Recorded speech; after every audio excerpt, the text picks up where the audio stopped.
Hey everyone, this is Derrick Broze with the Conscious Resistance Network, and welcome to episode 170 of the Conscious Resistance Live, brought to you by Civil. We got another full show for the night. We're going to be talking about James Comey, former director of the FBI, and the case that was just tossed out against him, and why I think this matters.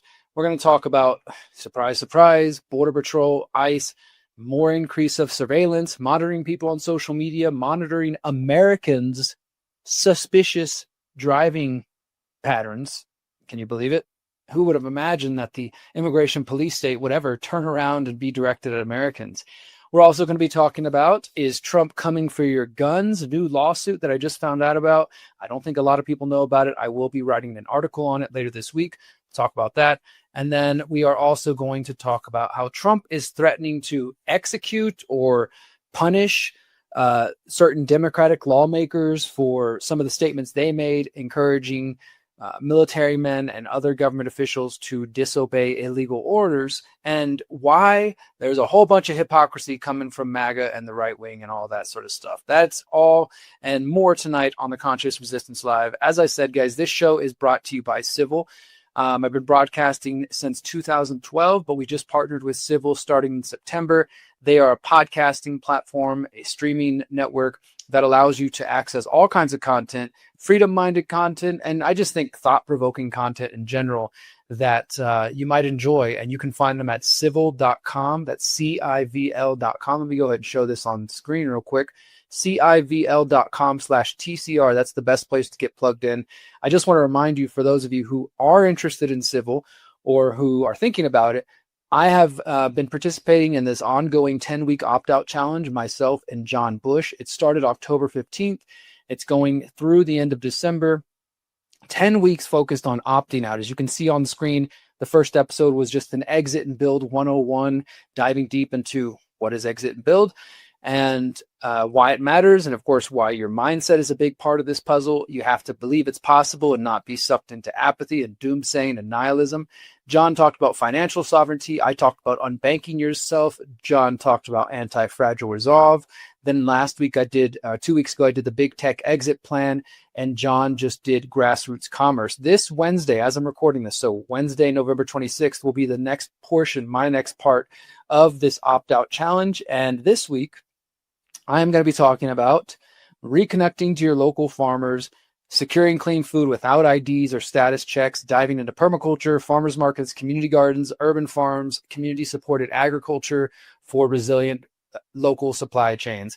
So I'm super excited about that. That's this Wednesday. And then John will be on next week. And in my final week will be December 10th. I'll be talking about land and travel and how we can defy the whole own nothing and be happy mindset, and how to pool your resources using networks like the Freedom Cell Network and the Way Forward, and talk about the benefits and the drawbacks of being nomadic and, say, having multi-passports and traveling around all the place versus having some stability and things like that. So lots more to catch up. And the cool thing about Civil, because it is a podcasting network and a streaming platform, the content lives there forever, guys. So even if you just signed up right now, or let's say you're listening to this 2 years after I record it in 2025, if Civil still exists, which I assume they still will, you could sign up right now and get access to all this content. It is going to live forever on their platform.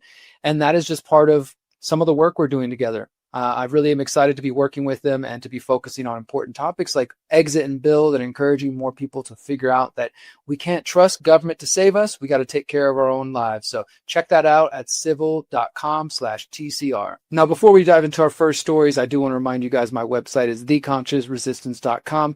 Go to theconsciousresistance.com to find all my content. If you're not on my email list, please do sign up, guys. I send a lot more personal, direct messages and sometimes, updates about the work I have going on, like the Pyramid of Power happening right now. We're still close to finishing that.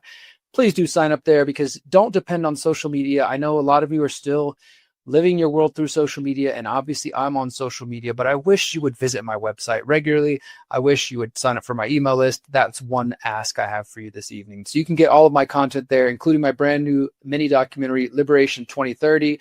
Liberation 2030, it was another piece of content that was exclusively available on Civil for 5 weeks. So if you've been on Civil, you probably watched it already weeks ago, but it's now out as of this past Friday. It's only 7.5, 8 minutes long. I highly encourage you to watch it. It's getting some positive responses. Of course, there's going to be critics, but a lot of people seem to get it. Like, yeah, maybe we shouldn't just focus on the Great Reset all day and focus on what they, them, those are doing, and think about what we can do for ourselves. In fact, if you watch this other recent video, the Conscious Agora 5-year progress report, you guys saw that I picked like a giant amount of avocados from our property from one tree. Well, slight update. I have bags and bags of like this. Let me see if I can show the camera.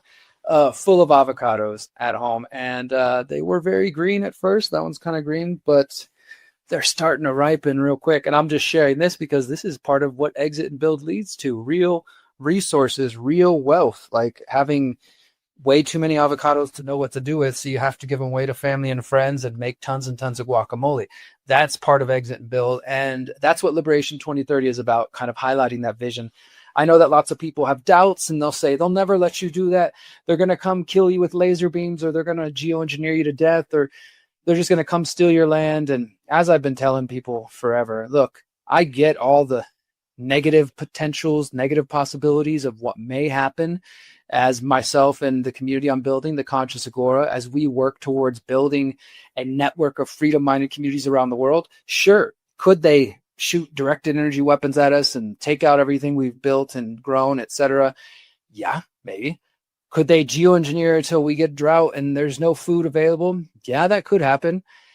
Could they send in bad men from the government or just criminals in general to come shoot us and kill us and take everything? Yeah, that's a possibility. And even though I acknowledge all these possibilities, which people are always happy to point out or say things like, haven't you heard of Waco? You really think they're going to let you build your own thing and just live free? What I always ask is when? Like, when is that going to happen? Let's imagine they don't stop or come bother us till 2030. It's 2025 right now, almost 2026. So that would give me 2026, 27, 28, 29, 4 years, maybe 5 years of living on the land, building my own home, living with like-minded people, hosting events where we can teach other people how to use permaculture, eating clean food that we're growing from our fruit orchards and from our coming food forests, drinking clean water straight out of the spring from the freaking mountain that we live right next to, raising free-range kids, teaching people skills, having a good time. All of that is going to happen. And okay, they come in 2030. In the 4 to 5 years before then, I will have been living in line with my values, living as close to the others as possible, and not submitting, not complying, and not doing nothing but complain on the internet or expect some politician to save you, or being black-pilled and nihilistic and just giving up. In the meantime, before those bad people come or shoot us with laser beams or geoengineer us to death, we will at least be living in line with our values. And look, what if they don't come in 4 to 5 years? What if 2030 passes and things are getting worse, but nobody's bothered us? What if it takes them 10 years? You know, what if it's 15? What if it's 20? And in that time, again, I will have been living in line with my values and principles rather than complying or doing nothing out of fear. And then one day, if bad men do come to take what I've built and what we've built or harm us in some way, then we will deal with that, because we are a community that believes in self-defense. And of course, we can't defend against nuclear weapons or laser beams or drones and things like this.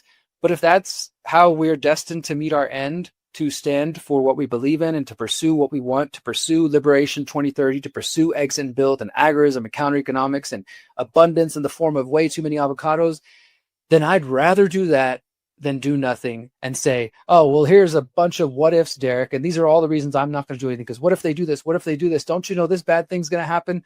You can keep all the fear porn, my friend. You can keep all the doom porn, keep all the doomsaying, keep all the naysaying, keep all the black pilling. That's not me.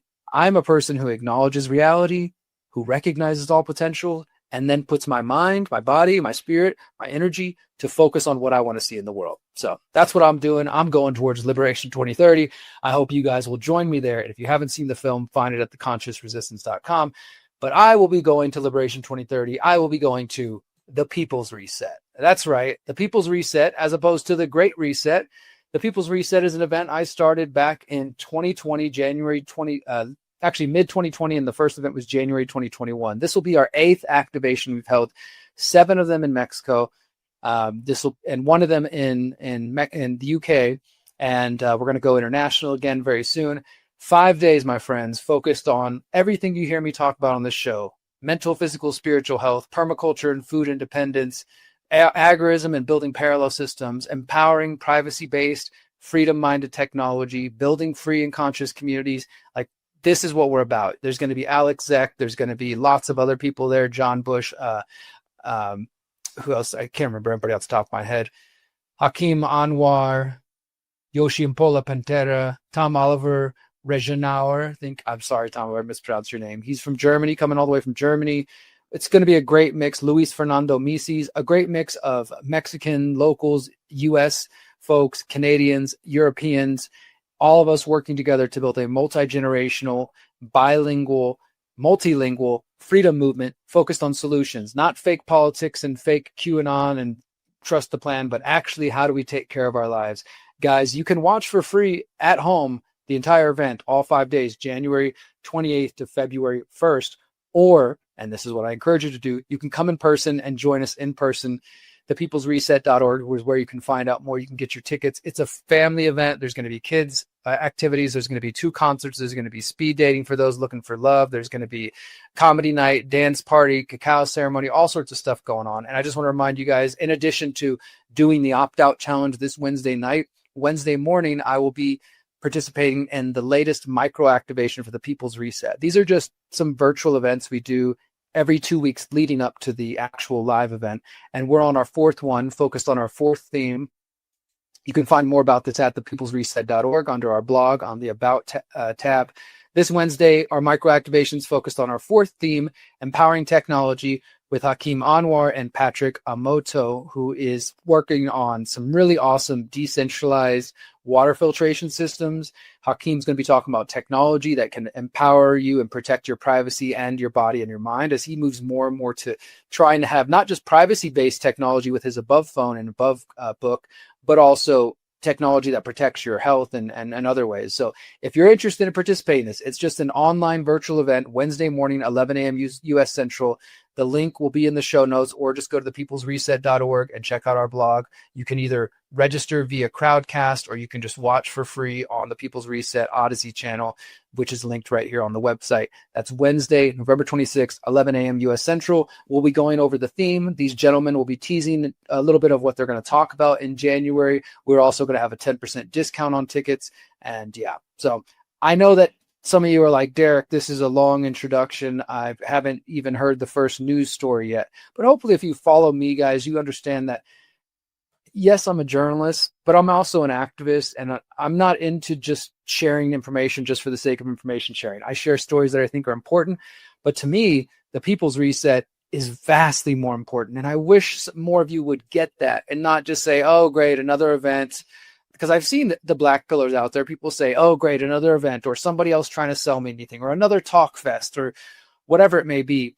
Or they just look at the pictures and they have all kinds of different judgments. Oh, it's a bunch of hippies. Oh, I don't want to go to Mexico. It's dangerous. All kinds of excuses, all kinds of things. And that's fine. I'm not saying you need to come to the event, because it's the only way to freedom. But I'm telling you, the people who do come to the event, I've heard literally, let me see, I think we have testimonies on the homepage. I've heard people say that this changed their entire life, like that this changed everything. Here's a testimonial. There was a real energy about the People's Reset that put me in a positive frame of mind and inspired me to keep things going after the event. It wasn't about hating other groups or divisiveness, but about personal responsibility and being the change. The talks, the workshops, and evening events are stimulating, thought-provoking, and fun, and I've made a lot of new friends. I can't wait for the next event. That is a real testimonial from somebody. We didn't write that and make that out of our heads. So I've been organizing events for almost 20 years of my life, back in Houston, Texas, and now in Mexico. This is the biggest event I do every year. Friends, if you're out there and you're looking for like-minded people and you are sick of just watching the show on the internet and you want to actually come and connect with people, I would love to have a conscious resistance meetup at the People's Reset. So if you want to come, hang out, get your tickets at thepeoplesreset.org, 10% discount Wednesday morning. Tickets do go up December 15th to the final price. We try to keep them affordable. Housing is affordable in Mexico. Food is affordable. All you need to do is get you a flight, come down, hang out with 400 to 500 people from around the world who care about freedom, who care about solutions, learn some new things, enjoy some music, have a good time, go home activated. All right, that's my pitch. That's it. I hope to see some of my friends out there. Let's talk our first story of the night. Now, if you haven't been paying attention to this drama unfolding, which I won't be surprised if you haven't, particularly in my audience, because maybe I'm biased, obviously, but I think my audience tends to be a bit more enlightened and doesn't fall for every kind of psyop that comes out of the mainstream. Even sometimes I think you guys might be a little too awake for your own good. I say facetiously. What I mean by that is that I notice a lot of people think everything's a psyop. So even the things that I might report on, people are like, Derrick, why are you paying attention to this? Don't you know this is just a distraction? It's another psyop. And, not getting off track here, but not everything's a psyop. Not everything's a distraction. Nevertheless, I do think this story does warrant your attention, if only to highlight another example of how Donald Trump is, despite what MAGA wants to believe, and even some people in the so-called freedom movement want to believe, this guy is power hungry. This guy is an authoritarian. This guy thinks he can do whatever he wants with the U.S. government. It's his toy to use how he chooses. Constitution be damned, laws be damned, right? That's this guy's mentality. And this case, I think, is one example of this. So let's just start with the latest news. A federal judge dismisses indictments against Letitia James and James Comey, saying Lindsay Halligan appointment was unlawful. Okay, so the first part, federal judge dismisses indictments against Letitia James and former FBI Director James Comey, and Letitia James is the New York Attorney General. Now, both these people, as you probably know, have had feuds with Donald Trump. And as I always have to add this caveat, because somebody's going to put words in my mouth, I am not defending either of these people and their actions. I know Comey was up to all kinds of nonsense as FBI director. Letitia James, I don't know her personal record, but I'm sure there's things I wouldn't agree with. This is not a defense of them. But Donald Trump has been having a feud with them for months. And a couple of months back, he instructed Pam Bondi to go after these men, saying, we need the Attorney General, we need the Department of Justice to start investigating these people. Now is the time to act. And, pretty much just publicly through social media, told him to do what he wants. And then within days of that, charges were filed against Letitia James and James Comey. That's been going on for a couple of months now. Now, I've been tracking this story, and it was pretty much predicted that it was going to get dismissed because, like a lot of the stuff Trump does, it's frivolous, it's bullshit. Again, not saying Comey is good, James is good, but the lawsuit that Trump tried to file from a legal perspective, from all the articles and the legal blogs I was reading, they didn't seem to think it was up to par. So it was expected that it might get defeated. Now, one of the reasons it's been dismissed, and I will say it's been dismissed without prejudice, which means the charges could be brought back up if they were filed more correctly and they fixed the problems that the judge found here, which is mainly, as the second part says, Lindsay Halligan appointment was unlawful. So this is another sort of piece of this puzzle that you may not have heard about. Lindsay Halligan, this is this woman who Trump appointed to the Attorney General's position. She's the attorney, Lindsay Halligan, in Alexandria, Virginia. This woman, I believe, has served some time as a lawyer. I'm going to go ahead and search her name real quick. From what I remember from reading about her recently, she definitely did serve as a lawyer for some time, but never in the capacity she is in now. So let's just check her wiki bio real quick. American attorney. So she is the de facto district attorney. And she is the one who, as soon as Trump appointed her, she filed these indictments against Comey and against Letitia James. So as it says here, she was the de facto interim U.S. attorney from September to 2025 when her appointment was ruled unlawful. And that's what has just happened today. Halligan has additionally served as a special attorney for the Department of Justice since October 25. She served as a special assistant to the president and White House senior associate staff secretary. So she's a loyalist to Trump. That's what you need to know. She's worked in Trump's administration as a senior associate staff secretary and a special assistant, and has some legal experience, but not in a prosecutorial position, definitely not any sort of government legal service, and gets put in that position by Trump. And this is what I mean, this guy will abuse the legal system, and why more and more people, there's just such hypocrisy. Trump appoints this woman, Lindsay Halligan, then within days or hours, maybe even, she files indictments against Comey and Letitia James. It was clearly Trump put out the call and said, hey, Pam Bondi, Department of Justice, somebody needs to file a lawsuit against these people, go after my enemies. And then this woman who's been his special staff secretary, special assistant, is appointed to this position. Again, as I said a moment ago, there was some question about whether that appointment was even legal in the first place. So that has kind of been an ongoing question in the background. And that is the path that James Comey's attorneys took to dismiss this lawsuit, basically saying that Trump's appointment of Lindsay Halligan was unlawful, was, not done properly, and thus any indictments that she filed are bullshit and are basically null and void. And that's why also the charges were dismissed, but without prejudice, which means that technically, let's say Trump goes through the proper process and does appoint her and she gets approved and then she files the charges. Well, then they would say, okay, maybe that could actually work. But let's take a look at this. A federal judge dismissed the indictments against former FBI Director James Comey and New York Attorney Letitia James on Monday. The judge found that Trump's appointment of interim U.S. Attorney Lindsay Halligan was invalid. Trump handpicked Halligan for the role and increasing pressure to bring criminal cases against his political enemies. The judge, Cameron McGowan Curry, wrote in her Monday order, quote, the Attorney General's attempt to install Ms. Halligan as interim U.S. Attorney for the U.S. District of Virginia was invalid. According to the judge, quote, all actions flowing from Ms. Halligan's defective appointment, including these indictments, were, quote, unlawful exercises of executive power and are hereby set aside. So basically saying what I just said, that these appointments, which Trump just did, on his own, without actually getting congressional approval for this position or anything like that, just put somebody in there as interim director, hurry up, file the charges, even if you have no experience to argue them. And the case is now dismissed. And I'm sure Trump and MAGA are going to claim this is the deep state fighting back against them going after the Democratic satanic pedophiles. And once again, this is not a defense of the Democratic Party or James Comey or anybody.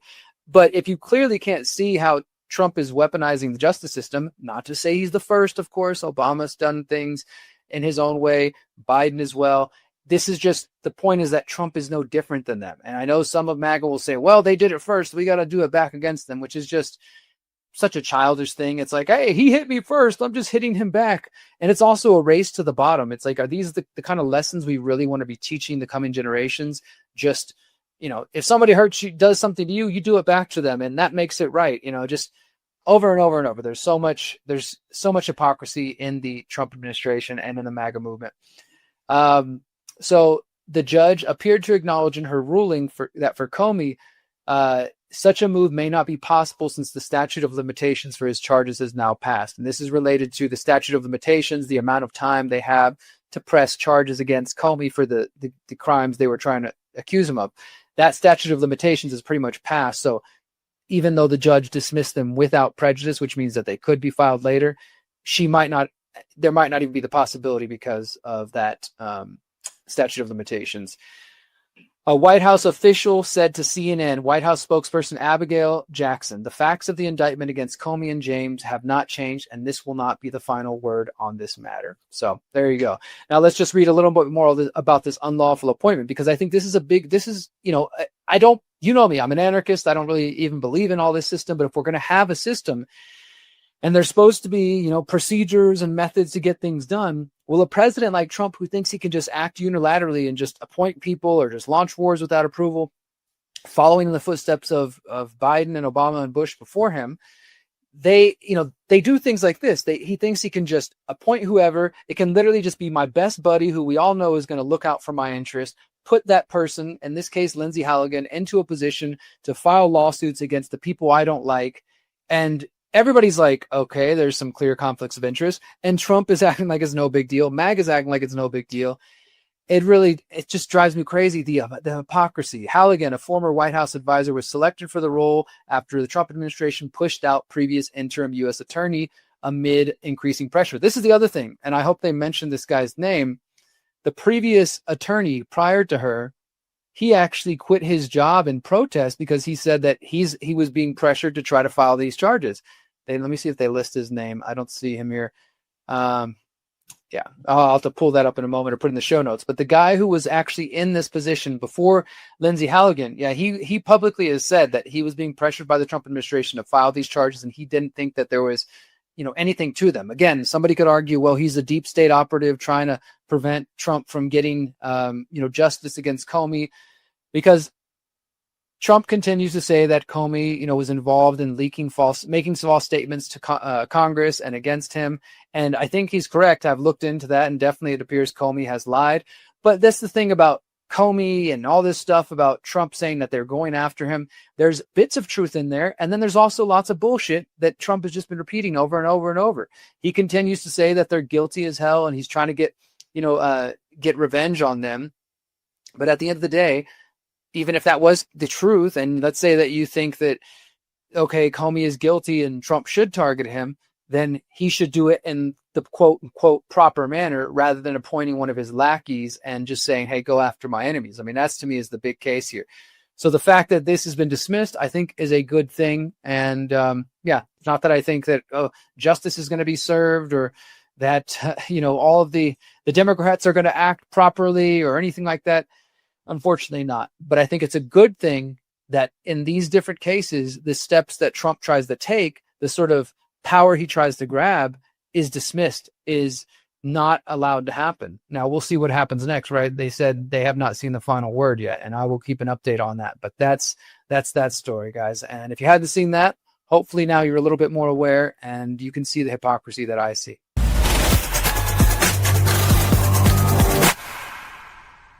Unfortunately, I've got more bad news about ICE and about Border Patrol. Yeah, I know it's hard to believe that ICE has, a bigger agenda here because they're out there just going after the bad criminals, getting the cartel members, the gang members, the pedophiles and things like that. They don't have a bigger agenda as far as expanding the police state in the United States. Couldn't possibly be that. Well, according to this news story, breaking news last week, AP reports Border Patrol is monitoring U.S. drivers and detaining those with suspicious travel patterns. Yep, you got that right. And just in case you didn't catch that in the headline, monitoring U.S. drivers. That's Americans. That's people born in the United States. That's people who have a birth certificate and a social security card and pay taxes in the United States. No, that's not foreigners necessarily. That's not immigrants. That's Americans. Just want to make sure you guys get that. And detaining them with suspicious driving patterns. U.S. Border Patrol is monitoring millions of Americans nationwide in a secretive program to identify and detain people whose travel patterns it deems suspicious, the Associated Press has found after interviewing different sources. The predictive intelligence program has resulted in people being stopped, searched, and in some cases arrested. A network of cameras scans and records vehicle license plate information, and an algorithm flags vehicles deemed suspicious based on where they came from, where they were going, and which route they took. Federal agents then in turn may flag local law enforcement. First of all, let's just pause that right there. This is the technocracy come to life. They're using an algorithm to determine when a person is displaying suspicious behavior based on where they came from. So let's say you live in the wrong neighborhood that is associated with crime and you have the unfortunate, reality of living somewhere near there. Where you're going, how do they determine where you're going? I guess the road you're on, but still, this is some predictive stuff here. And which route you took on the way. So if you happen to be driving through a bad neighborhood, live in a bad neighborhood, or if the algorithm thinks it knows where you're going and it thinks that's a bad neighborhood, well, then it might decide to flag you to feds, and then the feds might flag you to the local cops. Suddenly, drivers have found themselves pulled over, often for reasons cited such as speeding, failure to signal, the wrong window tint, or even a dangling air freshener blocking the view. So, this just shows you how the cops just pull bullshit like that when they think they already have a reason to pull somebody over. They are then aggressively questioned and searched with no inkling that the roads they drove on put them on the law enforcement's radar.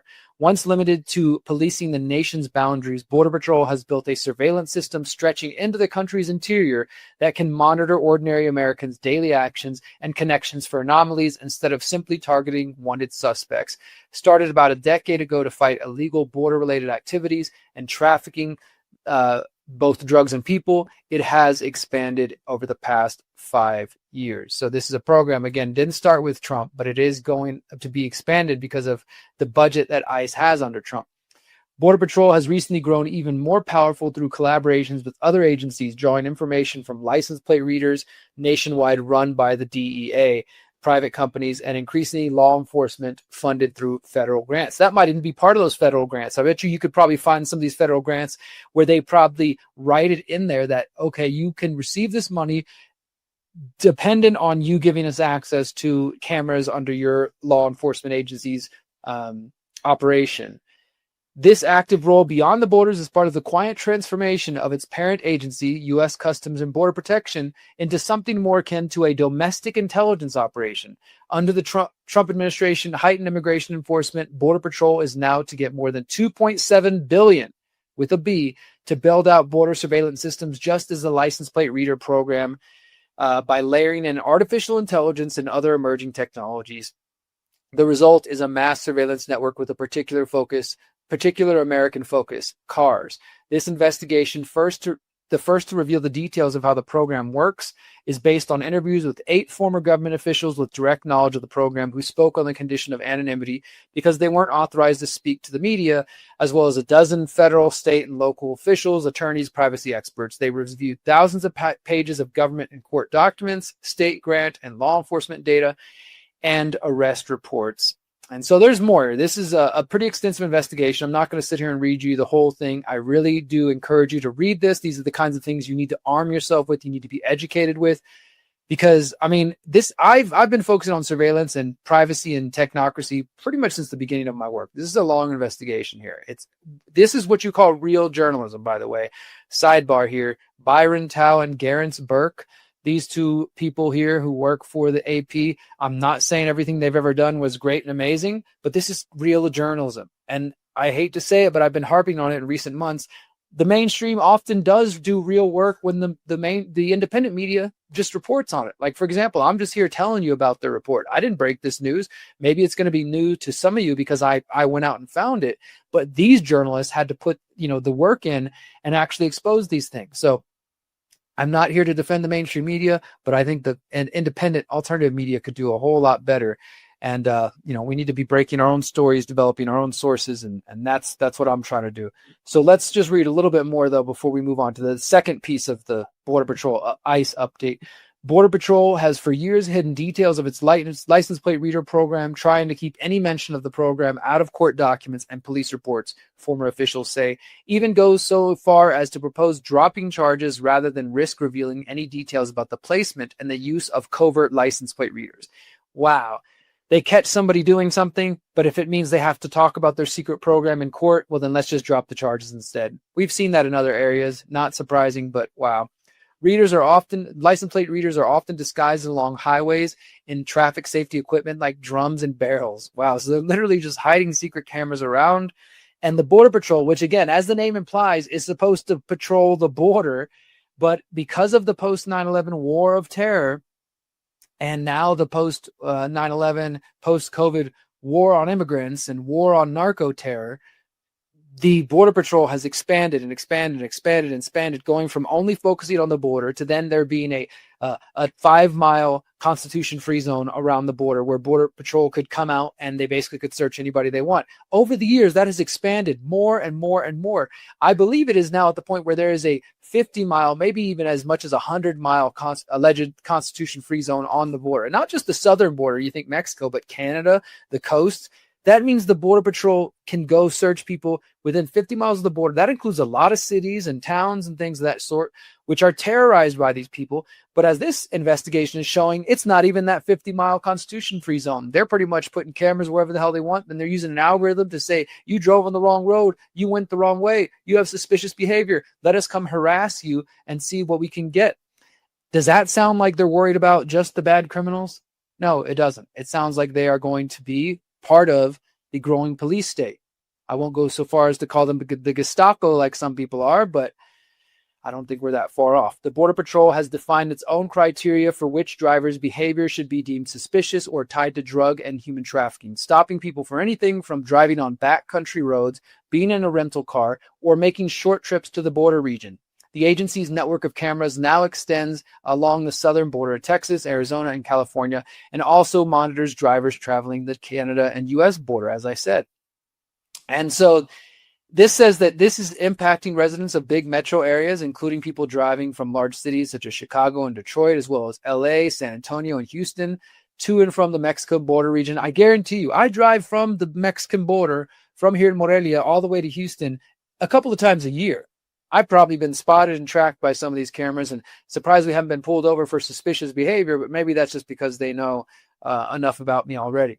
In one example, the AP found the agency has placed 4 cameras in the greater Phoenix area over the years, one of which was more than 120 miles from the border, beyond the agency's usual jurisdiction of 100 miles from a land or sea border. So see there, right there. Like I said, it used to be 50 miles. Now it's 100. But guess what? They're doing 120 because they can do whatever the hell they want. They don't care. And look, they actually have a picture here. It's funny that they took this and the government didn't stop them from releasing this. But a license plate reader used by Border Patrol is hidden in a traffic cone while capturing passing vehicles on Arizona Highway 85. For those watching on the screen, I mean, you just see this little camera tucked in there. Wow. The Associated Press has also identified several camera locations in Metro Detroit, as well as one place near the Michigan-Indiana border to capture traffic headed towards Chicago or Gary, Indiana, and other nearby destinations. So, yeah, they are building they already have, they're not even building it, but they have a secret network of cameras and algorithms that are monitoring people and detaining them for suspicious travel. That link will be in the show notes. Let's look at another one here coming from reader-supported news. This is from, I think, originally from The Verge. ICE is building a social media panopticon. This is published October 26th, so it's a couple weeks away, but it's a couple weeks old, but it's worth checking up on and putting in the context of what we just read about this whole license plate reader algorithm network. As ICE carries out raids across the country, the agency is rapidly expanding an online surveillance system that could potentially track millions of users on the web. Federal records uncovered by The Lever, let's open that up real quick, reveal that ICE is paying $5.7 million to use an AI-powered social media monitoring platform called Signals Lab, something that Will Owen, the communications director at the Surveillance Technology Oversight Project, calls an assault on free speech and democracy. So let's go ahead and open up the original report there. I want to make sure we give them credit. The real-time intelligence platform is capable of ingesting and analyzing vast amounts of publicly available data, like social media posts, according to its websites. In a pamphlet shared by The Lever, Signal Lab says it uses machine learning, computer vision, and optical character recognition to analyze more than 8 billion posts per day in over 100 languages. This allows it to process and sort data into curated detection feeds that ICE could use to flag individuals for deportation. So this is The Lever right here. I'd never heard of them, but The Lever, and it was picked up by reader-supported news and by Verge, but let's go to the source. ICE just bought a social media surveillance bot. I reported October 23rd. And some of what I already just read here, it says the 5-year contract with the government technology middleman Carasoft Technology, made public in September, provides ICE licenses for a product called Signal Labs, which is a social media monitoring platform used by, you guessed it, the Israeli military and the Pentagon. An information pamphlet marked confidential but available online advertises that Signal Labs leverages artificial intelligence and machine learning, as we just read, and they can look at over 8 billion social media posts per day to detect and respond to threats with greater clarity and speed. Department of Homeland Security, who's the parent agency of ICE, has in the past used Signal licenses for the Secret Service, signing its first contract with the company back in 2019. The company also has contracts with the DoD and the Department of Transportation. But the September notice appears to be the first indication that ICE now has access to the platform, and the licenses will be provided to Homeland Security Investigation, which is the Homeland Security and ICE intelligence unit, which provide, quote, real-time data analysis for criminal investigations. Now, some of you will probably say, if you're a statist out there, you're like, oh, of course, Derrick, I want the government to have the best tools out there to track and find bad guys and all that sort of thing. And I'll give it to you. Sure, the government is going after some bad guys in some situations, but as we just showed in the last story, they're monitoring Americans too. It's not just the bad criminal cartel leaders out there that they're going after. This is for homegrown Americans, good old red-blooded Americans, getting their social media monitored, getting their cars tracked. And apparently there's, going to be, this is going to be used, I would imagine, against activists and against people who are speaking out against ICE and people who are speaking out against Israel and elsewhere. Now, that's not to say this is the only social media monitoring tool we know the government has. We know the NSA has tools. We know that even if they didn't have any tools, the freaking companies like Facebook will hand over your data if they ask for it. But this is a tool that can track 8 billion posts per day. That's pretty good. And it's being used by the Israelis. That's another tool you should be worried about. So far, to put that into context, what we've learned today is that Border Patrol and ICE who watch the border and who enforce immigration. So ICE is inside the country and they're going around terrorizing people, catching some bad guys and also harassing Americans. Now they're monitoring social media using the surveillance tool. Border Patrol has a 100-mile Constitution-free zone, which technically they go all the way as 120 miles in, probably further. We just haven't learned. And they're using a secret network of cameras and algorithms to detect suspicious drivers. I don't know what to tell you other than this is a freaking police state, and it's under the guise of the immigration, the immigration argument. Now, let me go to the consciousresistance.com real quick to just show you one thing. This is not just to toot my own horn and say, ha ha, look at me, guys, I'm so right. I'm trying to come at this with no ego, but I want to show you that some of us have been calling this out for years. And the reason that matters is hopefully that next time when another Trump or some fake politician comes along, or the next scheme where they promise you they're going to save you, you actually listen to voices of reason like myself who have been correct. We can go back to this year. Trump's big brother bill expands the immigration police state. Don't fall for it. I talked about that back in July, the big, beautiful bill, which I called the big brother bill. We have an article from Don Villa Jr., Trump's immigration crackdown only empowers the police state. We can go back to July 2018, where I was talking about, July 2018, the fight against immigration welcomes the police state. I've been talking about this for years and telling you Trump's big brother bill expands the U.S. surveillance state, telling you that they were going to use immigration. I'm also going to search borders here real quick just to see what we have pop up.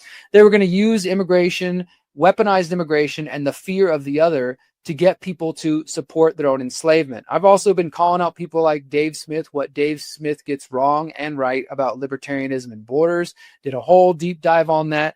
What my position is. My position is not open borders and saying that, we should just let everybody and anybody come in.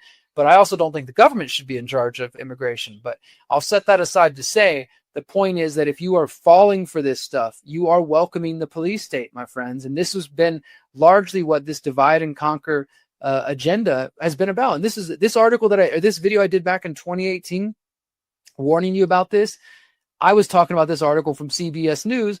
And in June 2018, Border Patrol agents are stopping people on New England highways to check their citizenship. And just giving you these examples, my friends, of how Border Patrol, ICE, and this whole immigration battle, it's actually about gaining control of the people. It's actually about building the police state under the guise of protecting Americans, protecting elections, just like with everything else, whether it's digital IDs, whatever it may be. They're going to use any sort of narrative they need to get the people to support it, right? And right now, because of the last few years of Biden and because of Americans kind of being sick of watching there basically be no immigration policy. Again, like I have my own views as an anarchist, but I recognize that a lot of people didn't like that. And then, of course, right-wing media, they amplified it and they also made shit up. There's a lot of fake news out there. People think like immigrants eating their dogs and stuff like this. That is just absolutely garbage, but it's been repeated ad nauseum over and over on podcasts with huge reaches, telling people these things. And so you build it up over and over for a while, telling people that like Trump has been doing since he first showed up on the scene.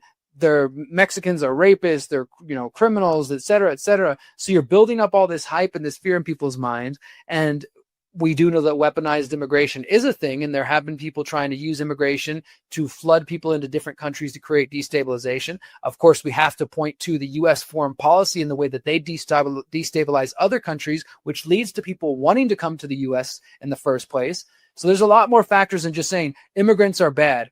But I'm terrified in two ways, guys, because on one hand, I do see people falling for the police state because they think it's they're just going after bad criminals. And look, I want to be fair here. So let me show you the Department of Homeland Security website press releases. Now, of course, this is coming from the Trump administration, and these people are like children. And so a lot of the stuff they post is it's a bunch of rhetoric and it's charged. As Democratic politicians deny DHS is targeting the worst of the worst, ICE arrests pedophiles, drug traffickers, and other violent thugs. And so they basically are trying to prove their point here because they know ICE is very unpopular.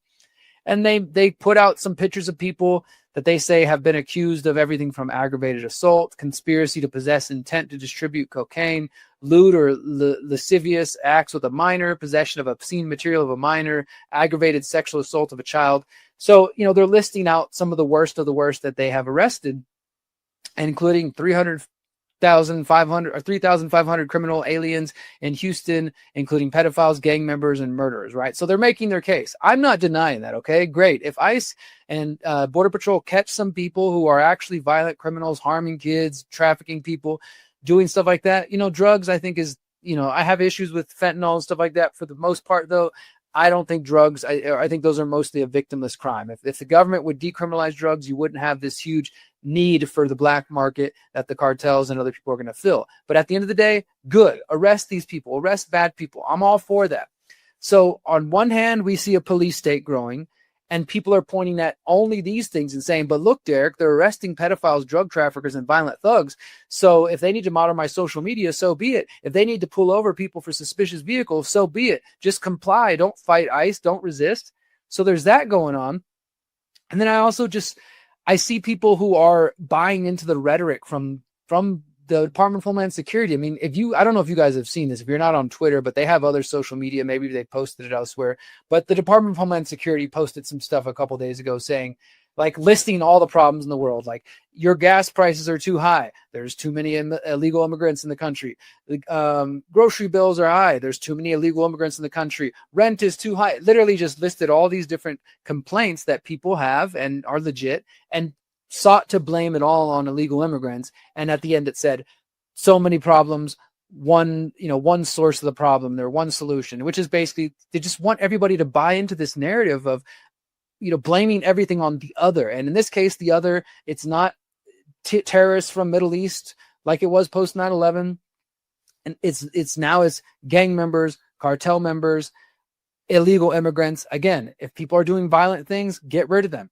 But they're using these labels as a way to get the MAGA and conservatism people to justify. They say, hey, look at the bad people we arrested. Pay no attention to the fact that we're building a police state. Pay no attention that Trump is the one rolling out the biometric entry-exit system, which is going to lead to a digital ID. Pay no attention to that the real ID was finally implemented under Donald Trump. It didn't start under him, but it's a coincidence that it actually came into fruition now under him. Pay no attention to the fact that they're monitoring the social media, that they're monitoring people with hidden license plate reader cameras and using an algorithm to tell whether they're doing suspicious behavior. Pay no attention to the fact that they're checking American citizens' paperwork or that they have a constitution-free zone. Just pay attention that they're getting bad people in the process. And some of you might argue, well, Derrick, you got to break a few eggs to make an omelet. That kind of bullshit. Look, I stand for freedom. I stand for liberty. I stand for privacy, and I'm always going to stand for that. I'm not going to use these excuses or this fear porn that the government uses to try to justify eroding our liberties that so many people have actually fought for. That's all. For our next story, we are going to talk about an ongoing situation, which, once again, I guess sort of the theme today is hypocrisy. There's enough hypocrisy to go around when it comes to Donald Trump and MAGA. But I want to give you just a little bit more taste of this. And again, this is not the biggest story in the world. I do think it matters. I do think it's relevant, and we should keep an eye on it. So here's Justin Amash, who is a former congressman. I believe maybe he was a senator, and the most libertarian person besides Thomas Massey, maybe. But when they were in there together, they were definitely a crew. These are like the younger generation, inspired by Ron Paul, kind of libertarian leaning. At one point, he was thinking of running with the Libertarian Party. I'm not a member, supporter of the Libertarian Party, but Justin Amash, I think, is legit. And here he is responding to a White House tweet with Trump. Let's just look at it. It says, "This is a really serious charge. I think it's a very serious violation of the law, President Donald Trump. I think what they did is really bad. The hatred is pretty strong. What they say is essentially don't follow the orders of the President of the United States to the military. That was a traitorous statement. That was a horrible thing to do. I believe they broke the law very strongly." Now, what are they referring to, and what is Justin Amash referring to here? We'll get to his statement in a moment. Well, what happened was last week, certain politicians, including Arizona Senator Mark Kelly, who's a former astronaut, and again, not a defense of any of these Democrats. I think some of them are literal, like alleged ex-CIA agents, like Alyssa Slotkin, of Michigan. She's a quote-unquote former CIA analyst. But Mark Kelly, Senator Alyssa Slotkin of Michigan, and other four lawmakers, which are former military officers that are not retired, and no longer subject to court-martial proceedings. They put out a video where they basically said that they want troops and government officials to ignore Trump's orders. Like if he asks you to do anything illegal, go ahead and ignore it, right? So then Trump comes back, and what happened was, as you see here, Trump posted a video, posted on social media saying seditious behavior punishable by death.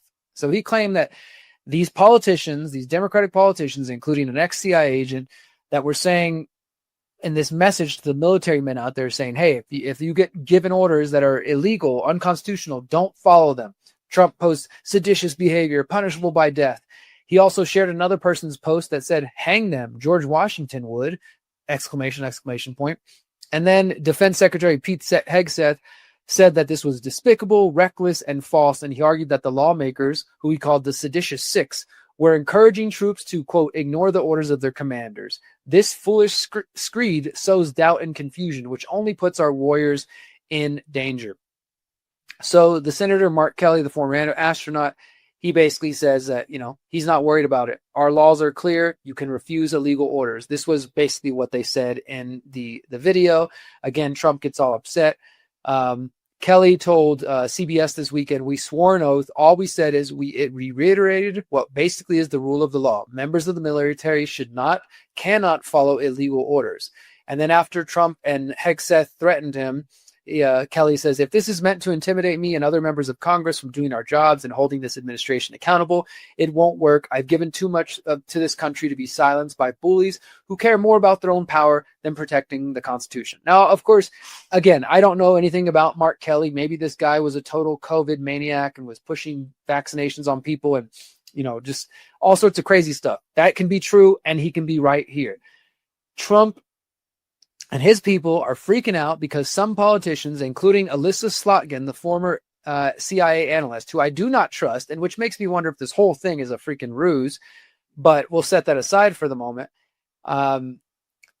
They put out the statements telling people don't obey illegal orders. Trump posts seditious behavior punishable by death and reposts somebody's statement about hanging them like George Washington.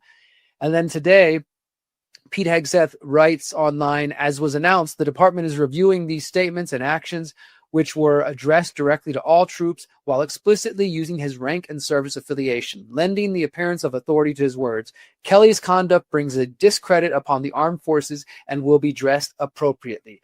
Mr. Hegseth listed Mr. Kelly's rank as at retirement as a Navy commander, one pay grade below captain, which is the rank listed on his official Senate bio. So this comes again after the Pentagon under Pete Hegseth has urged the House to investigate these politicians, including Representative Eugene Vindman, director of Virginia. So, yeah. And I don't know. I mean, I think it's just more evidence that Trump is crazy. Like, these people put out a statement telling people not to obey unconstitutional orders. Yes, there's probably hypocrisy because I guarantee you they were against it when the Republicans said it, as I'm going to show you in a moment.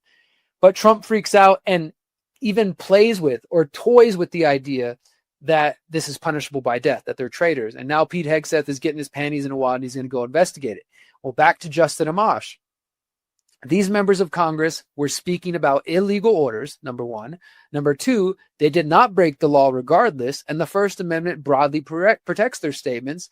Number three, it might not be fun for them, but by all means, bring charges. The case will get laughed out of court.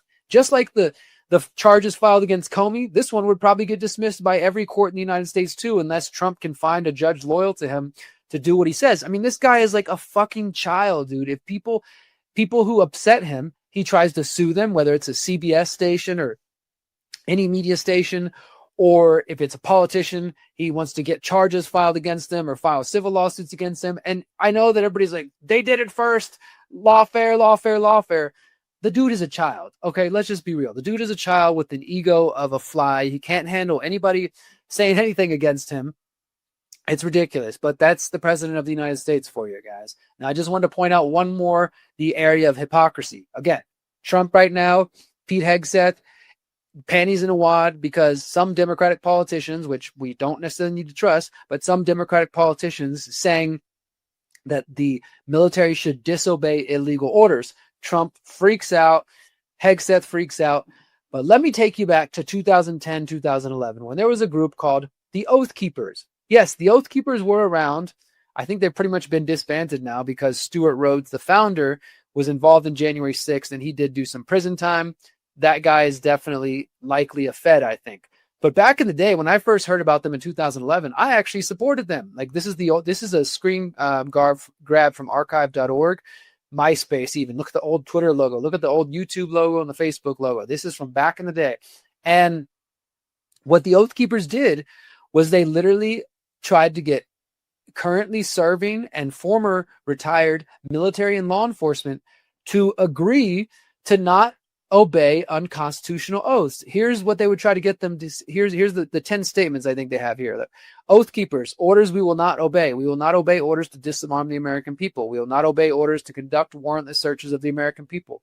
We will not obey orders to detain American citizens as unlawful enemy combatants. We will not obey orders to impose martial law.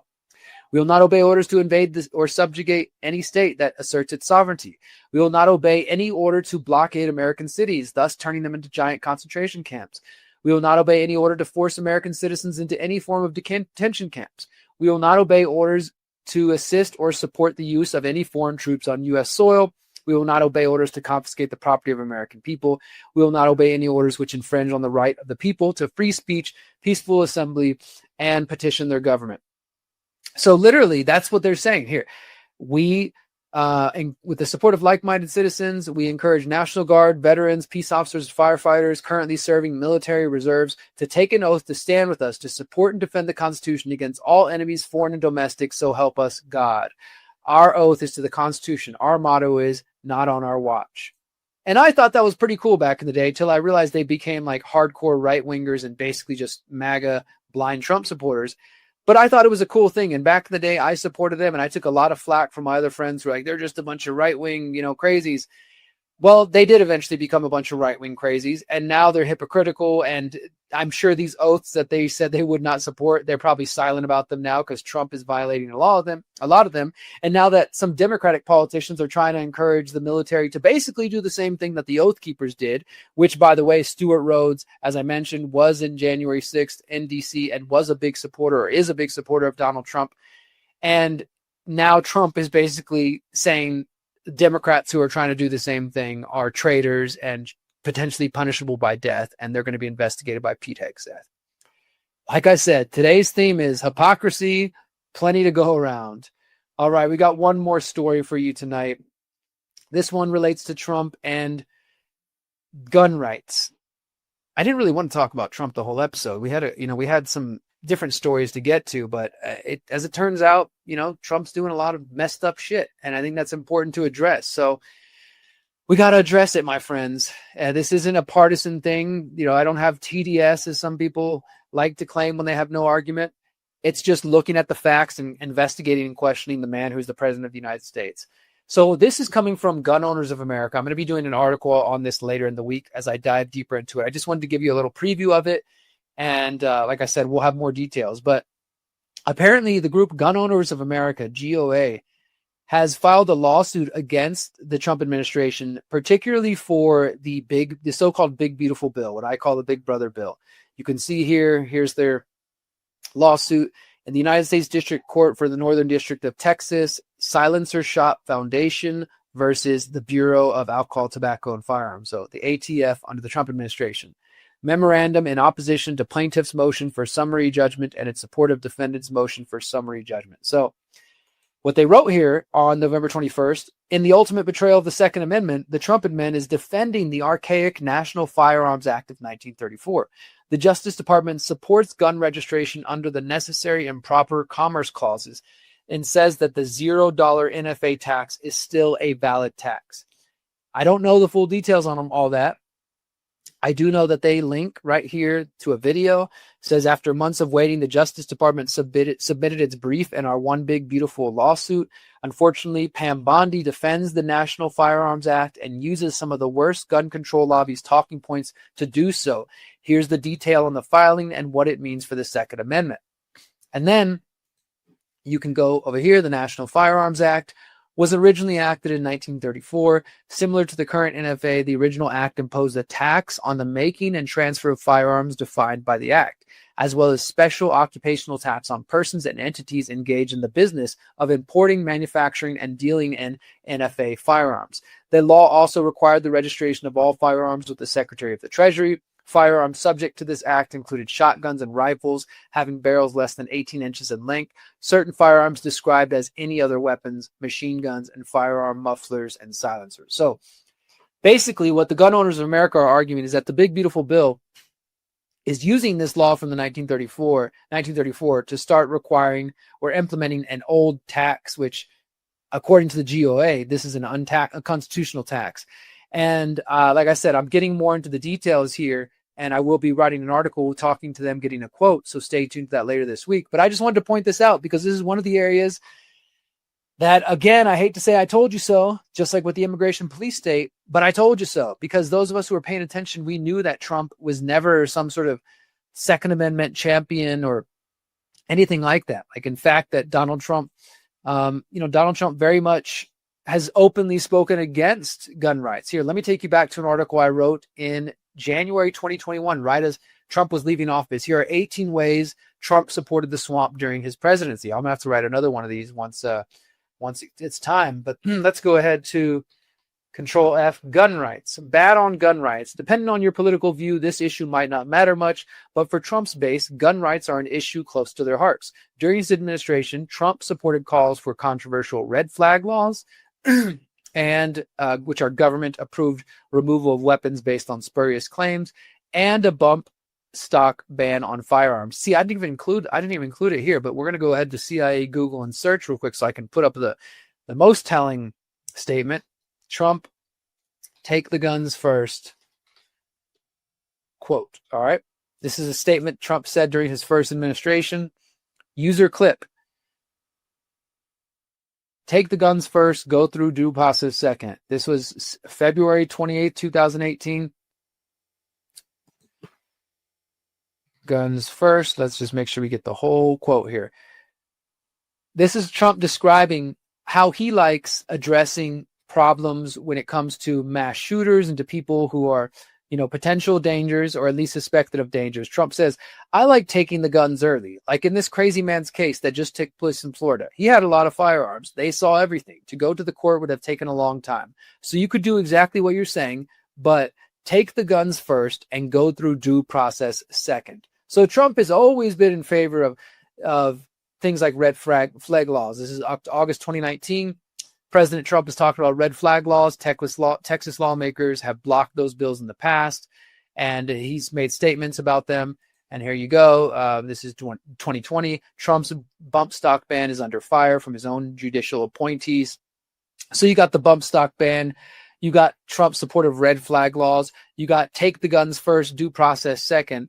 And now apparently he is, under Pam Bondi, is making some really bad arguments against the Second Amendment and trying to implement this old National Firearms Act from 1934. So I'm going to be following this. I will keep you guys updated. And of course, we'll be posting an article later this week. I hope you guys will see that at thelastamericanvagabond.com, which is where I write my articles. But yeah, I think that's probably enough for today to emphasize the hypocrisy that I'm trying to point out. We started out the show just looking at the James Comey case and how Trump appointed an attorney who has no experience after he got rid of one attorney who said they were being pressured to file charges that Trump wanted filed against his political enemies. That case gets thrown out because the courts obviously are like, this person was appointed properly, therefore the things they file are not proper. Again, I know some people are going to say those are deep state agents, Derrick. I can't believe you're standing up for them. And could that be true? Maybe. But what I see is somebody who is a tyrant, who has the ego of a child and does not want anybody to speak against him or to not just follow his commands and demands. And that's what he does. He's going to get rid of anybody who stands in the way, and he's going to put his puppets in place to do what he wants. So you got those cases. Then we got the ICE and Immigration and Border Patrol, which are growing the immigration police state, which people like me have been warning about for over a decade now. And they're monitoring people's social media. They're monitoring people's driving habits using algorithms. And so many people, MAGA and others, just can't see what's happening. People are so focused on I don't know, I guess trying to stick it to the libs or being stuck in the left-right paradigm, that they're not focused on how we can come together as a human species. We can elevate human respect and upgrade human civilization. But to do that, we got to put aside the partisan bullshit. We got to stop being hypocritical. We got to actually stand up for our values and principles and be consistent when we apply them. We can't expect certain things from the other side, and then when our side does it, be silent as a mouse, right? We have to actually stand up.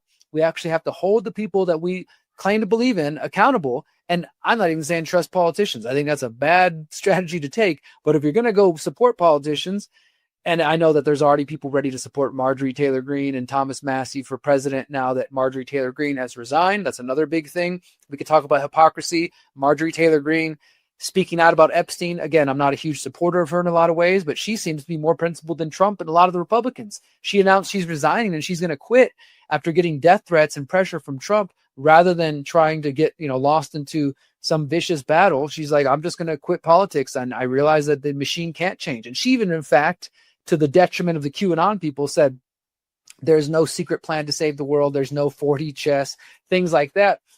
But Trump attacks her. Trump attacks Massie because they're not funded by AIPAC. Again, I'm not saying you should put all your hope in them, but I'm sure some people are going to do it.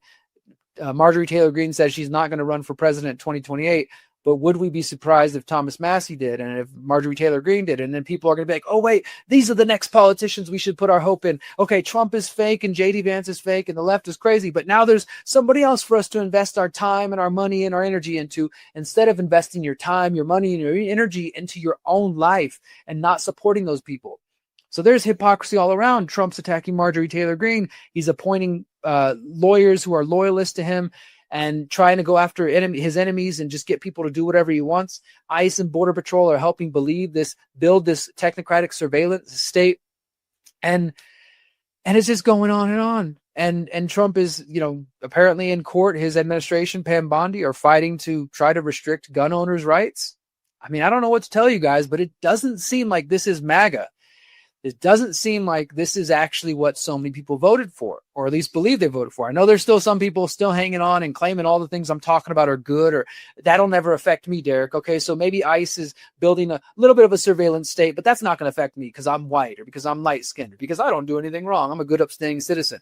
But one day it will come to you because it's going to be used, whether you think so now, by Trump. It will be used by other politicians in the future, whether they be Republicans or Democrats, right? And that's the big danger. Not what's happening necessarily right now, although there's a lot of scary shit happening right now, but where it can go and how it can be exploited and used in the future. That's the big picture you need to be paying attention to.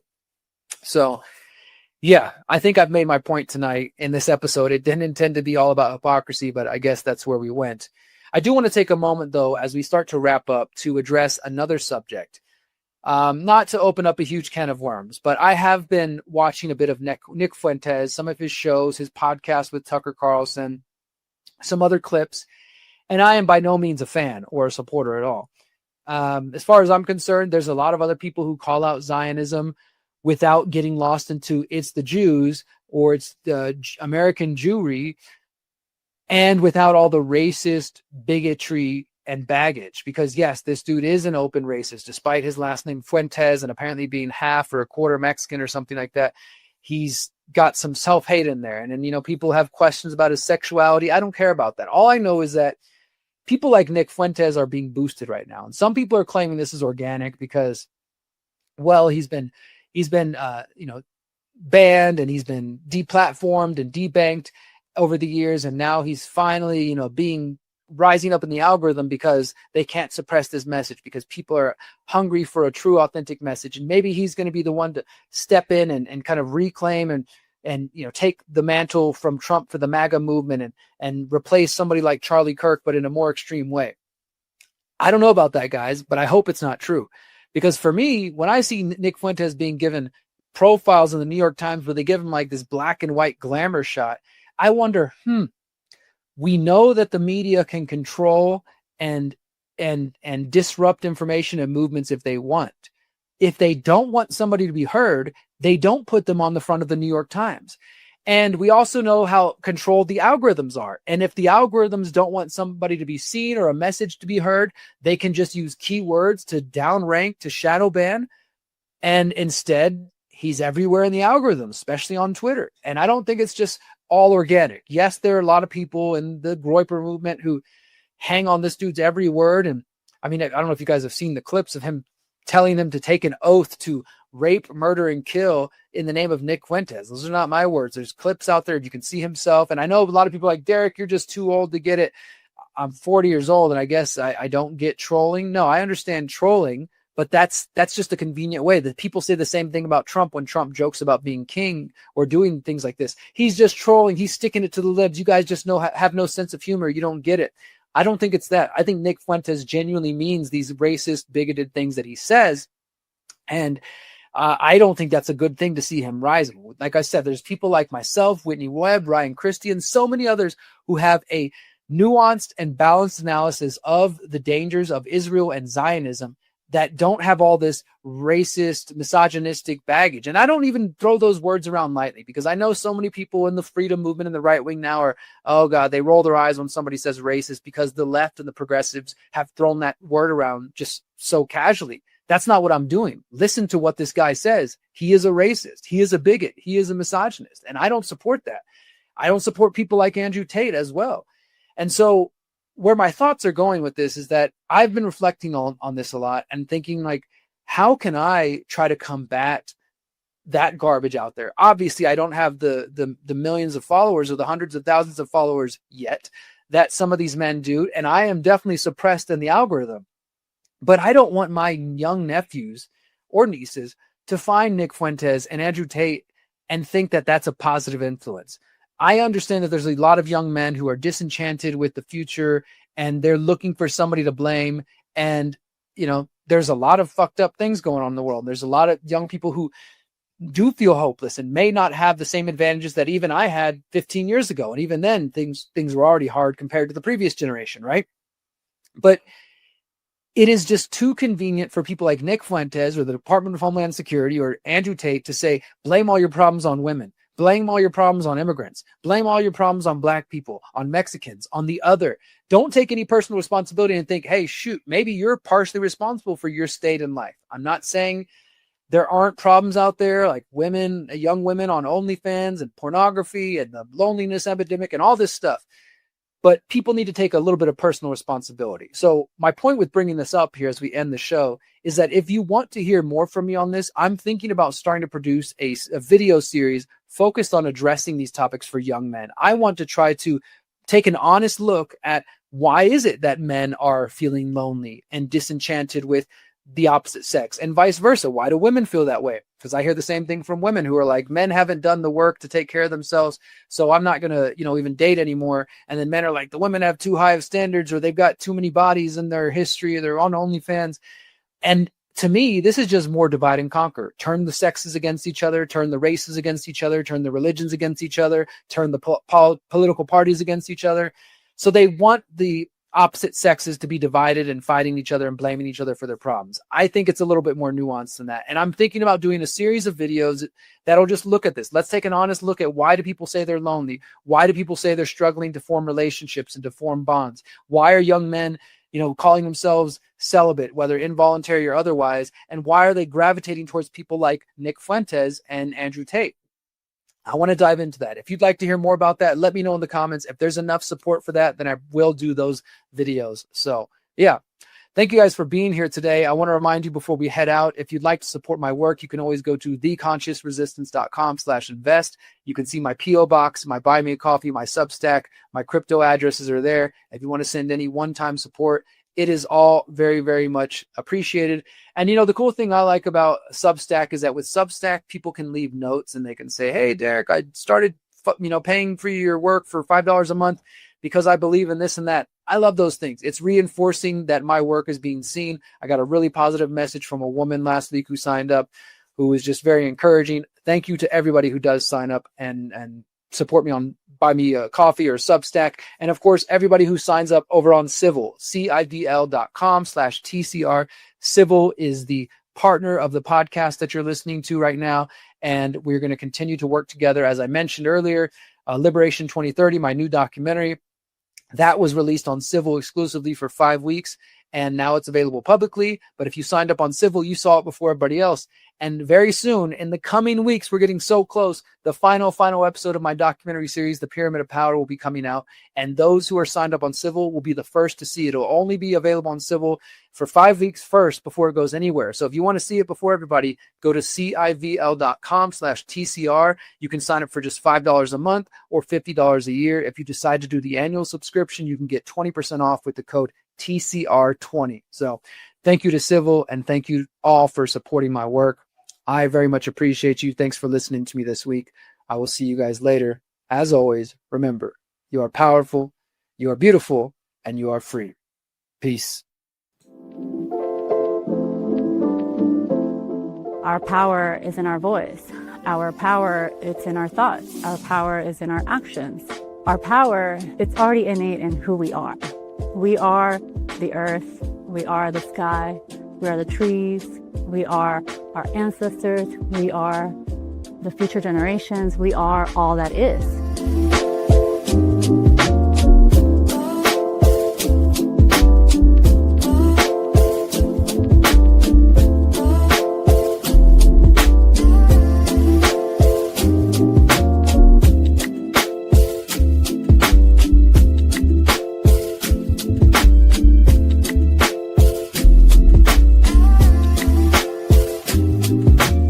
Since 2012, the Conscious Resistance Network has been an independent media organization focused on empowering individuals through education, philosophy, health, and community organizing. We work to create a world where corporate and state power do not rule over the lives of free human beings.